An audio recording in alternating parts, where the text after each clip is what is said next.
전반적으로 이 노인복지법 전면 개정안이라는 것이 어떤 형태로 등장할까에 대해서 굉장히 기대가 많았고요. 처음 이 개정안을 제가 받아들었을 때 드는 느낌은 권준동 교수님께서 또 이 어려운 일을 해내셨구나라는 그런 생각이 들었어요. 그래서 이후에 제가 조금 더 보완하거나 또는 다시 생각해 보셨으면 하는 부분들에 대한 말씀을 올리겠지만, 그럼에도 불구하고 굉장히 많은 부분, 우리 그동안 노인복지법이 갖고 있었던 법적 위상의 어떤 모호성이라든지 또는 장별 어떤 내부 체계가 굉장히 비체계적이었다라든지 이런 큰 문제들을, 고질적인 문제들은 굉장히 많은 부분 수정해 내셨다라는 점에서는 앞서서 말씀해 주셨던 토론자들과 저도 다른 의견을 갖고 있지 않습니다. 그럼에도 불구하고 현재 노인복지 전면 개정안이 조금 더 살펴봐야 되는 또 세세한 부분들이라든지 또는 노인복지를 전공한 학자로서 제가 동의하기 어려운 부분들이 있어서 죄송하지만 제가 이 자리를 빌려서 말씀을 드리고자 하고요. 앞에 두 토론자와 달리 저는 이 노인복지법 개정안을 마련하는 데 참여했던 주체가 아니기 때문에 사실 두 분에 비해서 제가 오늘 드려야 될 말씀이 많을 것 같습니다. 그래서 죄송하게도 제가 조금 더 많은 시간을 사용하는 그런 결례를 범할 수도 있을 것 같습니다. 제가 이 개정안에서 조금 지적해 드리고 싶은 부분들은 크게 주제별로는 아마도 인권하고 노인에 대한 시각적인 한계라는 부분, 그 다음에 법체계, 그 다음에 장별로 또 저희가 좀 더 고민해 봐야 되는 쟁점들, 이렇게 세 개의 주제로 말씀드리고자 합니다. 먼저 인권적 관점이라는 게 이 노인복지 전면 개정안에서 굉장히 중요한 거는 이 개정안이 만들어지면서 과거의 노인복지하고 어떤 면에서 시각적 차이가 있는가라는 거에 대해서 인권적 관점을 적용하고 있다는 걸 굉장히 강조하고 계세요. 보고서 상에 의하면. 그런데 이제 실질적으로 제가 느끼기에는 일부 기본법들에서는 그 기본법이 규정하고 있는 대상이 갖고 있는 기본적 권리가 무엇인지를 명시하는 장기를 별도로 두고 있습니다. 그런데 이 노인복지법 개정안에서는 물론 기본 이념을 다루고 있는 장에서 어르신들이 갖고 계신 권리가 무엇인지 말씀하고 있습니다만은 다른 법들과 또는 인권적 관점의 중요성을 강조했다라는 점에 비추어 본다면 아마도 이런 어르신들의 권리를 다시 한번 재강조하는 별도의 장을 두시는 것도 적절하지 않을까라는 생각이 들었고요.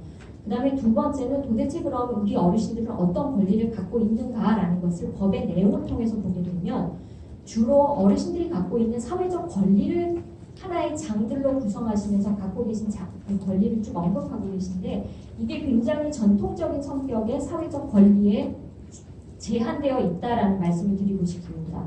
그래서 예를 들면 경제활동이라든지 사회활동, 돌봄, 인권보호 이런 것들로 이제 집중해서 있는데 사실 어르신들이 갖고 계신 권리는 일반적인 국제적인 어떤 동향에 의하면 여기서 끝나는 것이 아니고 다시 말해서 먹고 자고 치료받고 무료하지 않은 시간을 보내는 것에서 나아가서 어르신들이 원하시는 자기 개발에 최선을 다해서 국가와 사회가 그것을 지원해야만 하는 의무가 있고 그걸 요구할 권리가 노인들에게 있다라는 것들로 지금 전반적인 그런 어떤 인권에 대한 확장된 개념이라는 면에서는 조금 아쉬운 점이 있지 않는가. 그 다음에 적절히 저희가 이 고령화 시대를 대응하지 못하면 잿빛 미래를 맞이하게 될 수도 있다라는 말씀을 권준종 교수님께서 하셨는데요. 사회가 변화하면서 예를 들면 미래 사회에서 어르신들이 정보 접근에 관해서 어떤 권리를 보장받고 있는지는 굉장히 중요한 그런 쟁점이 될 수도 있습니다. 그런 사회적인 변화라든지 또는 미래상에 적응하기에 지금 이 노인복지법에서 규정하고 있는 어르신들의 인권이라는 건 너무나도 지나치게 21세기에 못 박혀 있는 것이 아닌가라는 그러한 점에서 조금 아쉽지 않았나라는 생각이 들고요. 인권의 보호에 대해서 다루고 있는 장도 대부분의 경우에 학대로부터 어르신들이 보호받을 권리만을 이야기하고 있는데 인권 보호가 학대받지 않으면은 인권이 보호받으시는 것으로 어르신들이 이해하시겠습니까? 아닐 수도 있다고 저는 생각이 들거든요. 이런 면에서 인권을 조금 더 확대해서 보실 수 있지 않으셨을까라는 그런 생각이 듭니다. 그 다음에 어르신들을 향한 시각적 한계, 이거 역시도 이번 법안에서 기존의 법안과 굉장히 다른 차별적으로 강조하는 것 중에 하나는 어르신들을 사회적 또는 본인 삶의 주체적인 존재로서 인정하는 시각을 굉장히 부각하고 계십니다. 그래서 기본 이념을 다루고 있는 곳에서도 어르신들이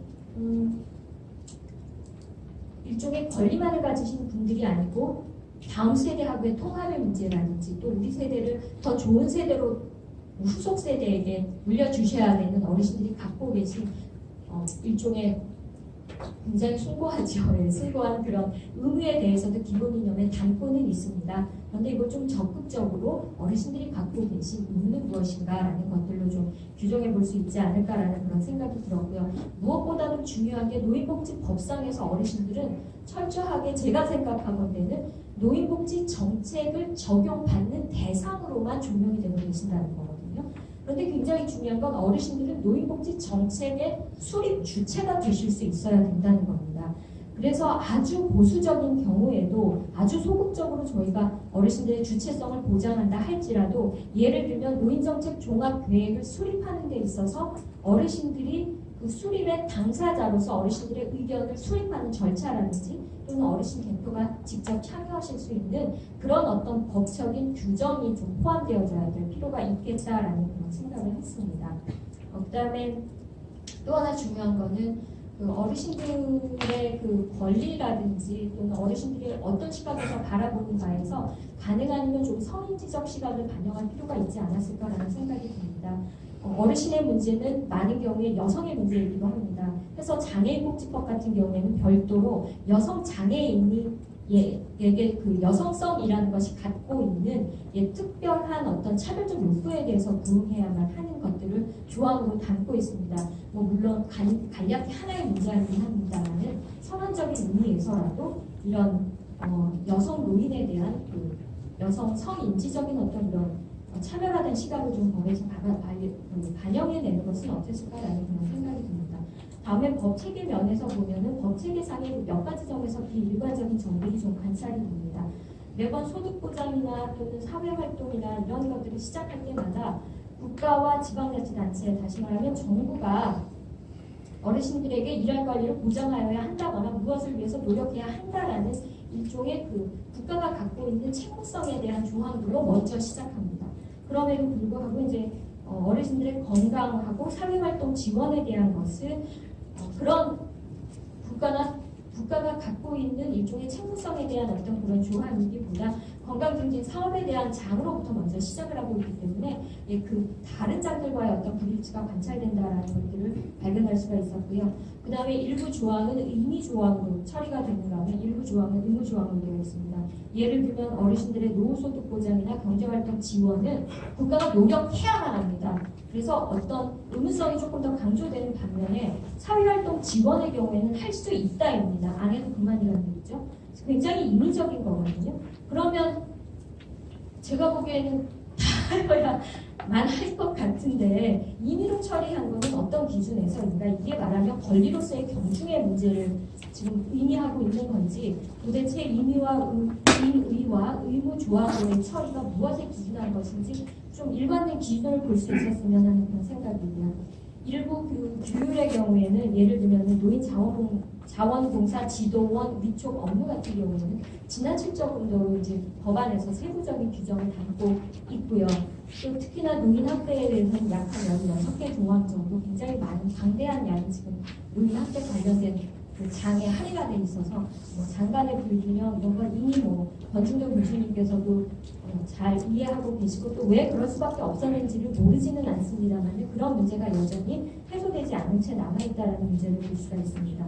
특별히 장별로 살펴보게 되면은 총칙에서 저희가 목적을 두고 있는데 이게 노인복지의 목적이라는 것과 노인복지법의 목적이라는 건 저는 다를 수 있다는 거거든요.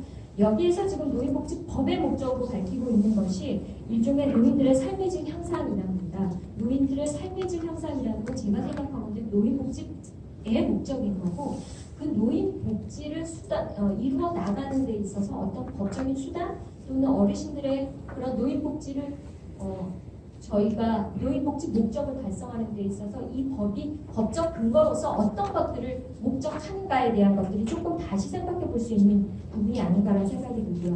기본 이념에서는 아까 말씀드린 대로 어르신들의 권리와 의무 중심으로 지금 기술이 되어 있는데 중요한 건 기본 이념을 다룰 수 있다는 거거든요. 예를 들면 장애인복지법 같은 경우에는 기본 이념으로 정상화를 두고 있습니다.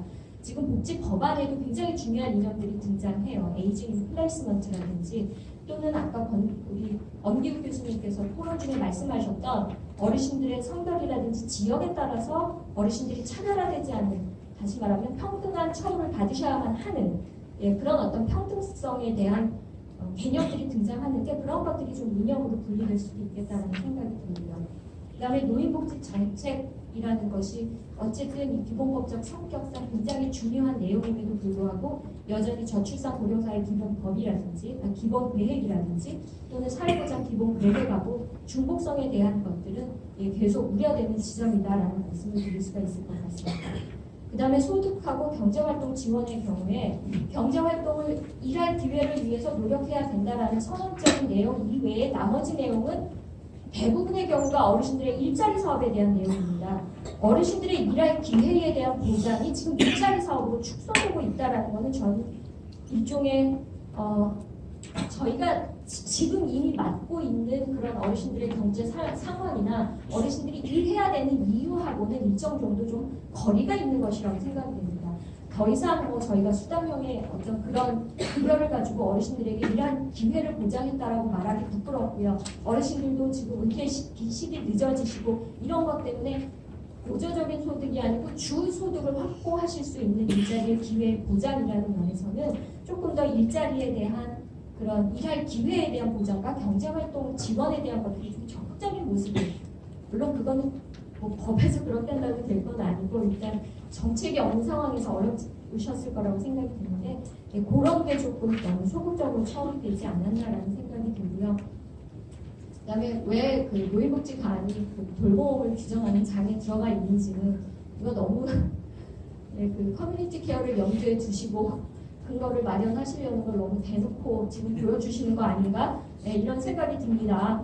거기서 반복적으로 말씀을 하세요. 종합적인 어떤 그런 기관이고 종합적인 역할을 수행한다라는 말씀을 하고 계시는데 그렇다면 더더군다나 왜 돌봄 장애가 있을까라는 그런 의문은 좀 드는데 그럴 수밖에 없으셨던 또 다른 이유가 있으실 거다라고 이해는 할 수 있을 것 같습니다. 그다음에 이제 또 소소하게는 학대 피해 노인 시설의 설치를 의무화시키실 필요가 있지 않을까. 그다음에 나머지 내용들은 제 토론문을 참고하시면 될 것 같습니다.